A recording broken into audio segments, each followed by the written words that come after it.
astonishing performance it is. Let's give them a huge round of applause.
నేను తింటా నువ్వు చూడు.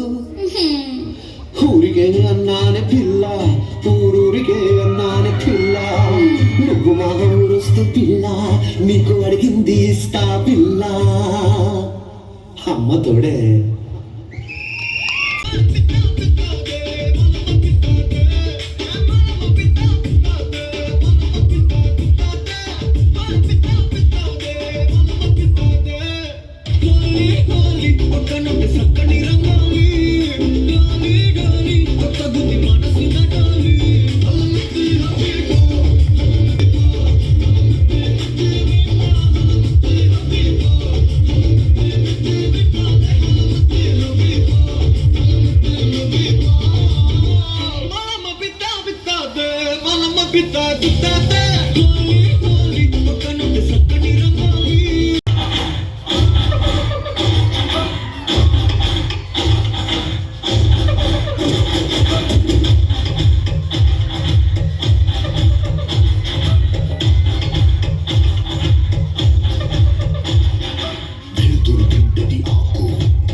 देखो कैसे, देखो देखो देखो देखो देखो देखो कैसे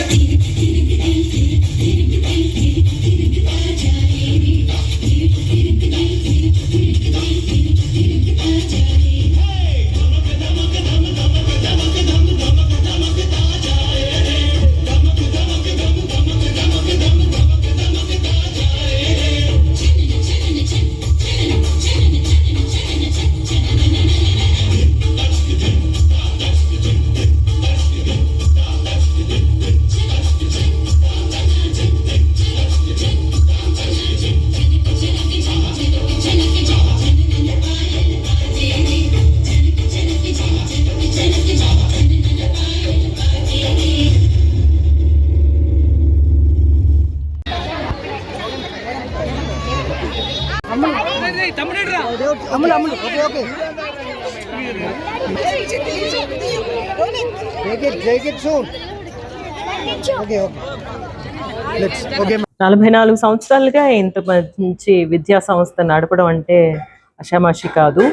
చాలా కేర్ తీసుకుంటే తప్ప చేయలేరు. ఎంతో దానికేమో వాళ్ళు కృషి చేస్తే తప్ప ఇలా చేయలేరు అనేది అర్థమవుతుంది. ఎందుకంటే చాలా కష్టం పిల్లలకి చదువు చెప్పించడం అనేది. స్కూల్ లాంటి ఒక సంస్థలోనేమో పిల్లల్నేమో ముందుకు తీసుకెళ్ళడం అనేది, ఎంతోమంది పెద్ద పెద్ద స్థాయికి ఎదిగి ఉంటారు అనేది తెలుస్తుంది. పిల్లల్ని చూస్తుంటేనేమో దేర్ ఆల్ వెరీ డిసిప్లిన్డ్. అది చాలా ఇంపార్టెంట్గా నాకు అనిపించింది అనమాట. వాళ్ళు వచ్చి ఆ ప్రైజెస్ తీసుకుని వెళ్ళి తర్వాత ఏమో వాళ్ళు డాన్స్ చేయడానికి కానీ అంతా వెయిట్ చేస్తున్నారు. తర్వాత ఏమో చాలా క్రమశిక్షణగా క్రమబద్ధకంగా రావడం అనేది చూస్తూ ఉంటే ఎలాగా అందరూ చూసుకుంటున్నారు అనేది, అదేమో భయపెడితే రాదు, యాక్చువల్గా ప్రేమతో చెప్తేనే వస్తుంది. సో అది చూశాను పిల్లల దగ్గర. అండ్ ఆల్సో ఒక ఆల్రౌండర్గా ఉండాలని ఇప్పుడు యోగా చెప్పిస్తున్నారు. Very interesting. ఇప్పుడు యాక్చువల్గా ఏమనుకుంటారంటే చదువుకునే పిల్లలకి ఎందుకు ఆటలు పాటలు అని చెప్పేసి, అది కాదనమాట. ఆటలు పాటలు అనేది మైండ్ బాడీ కోఆర్డినేషన్ ఉండాలన్నమాట. ఇప్పుడు స్పోర్ట్స్ కూడా అదే మనకి చాలా మంచిది అని చెప్పడానికి కారణం ఏంటంటే, మనం ఒట్టి చదువు మాత్రమే కాదు, మైండ్ బాడీ కోఆర్డినేషన్ ఎంతకి ఎంత పిల్లలకి మనం ఎక్కువగా ప్రోత్సహిస్తున్నామో వాళ్ళకి ఎదుగుదల అనేది, బ్రెయిన్కి ఎదుగుదలకి physical exercise is a must అనమాట. That too play way method. అది ఒక సాంగ్కి వాళ్ళేమో డాన్స్ చేయడం కానీ, లేకపోతే అలాంటి ఒక కోఆర్డినేషన్, చాలా మందితో కోఆర్డినేట్ చేయడం అనేది. ఇప్పుడు వాళ్ళేమో బయట ప్రపంచంలోకి వెళ్ళినప్పుడు మిగతా వాళ్ళతో కలిసి బతకాలి, వాళ్ళని అందరినీ డీల్ చేయాలన్నమాట. అదంతా ఇక్కడ కనిపిస్తుంది వే దే ఆర్. అండ్ వాళ్ళ పేరెంట్స్కి అంత సంతోషంగా వాళ్ళు కనిపించారు. So very happy to see that kind of overall development అనేది కనిపిస్తుంది పిల్లల్ని చూస్తున్నప్పుడు. That's what is nice. వాళ్ళ పెర్ఫార్మెన్స్ ఉంటుంది కదా, బాగా చేశారు. చాలా వాళ్ళ ఏజ్కి వాళ్ళకి దొరికిన ఒక ఆపర్చునిటీకి చాలా బాగా చేశారు. దీపావళి శుభాకాంక్షలు అందరికీ. దీపావళి చాలా సేఫ్గా సంతోషంగా మీరేమో సెలబ్రేట్ చేయాలి, పిల్లలైనా సరే మీరైనా సరే. అండ్ అందరూ హ్యాపీగా ఉండాలి. థ్యాంక్స్.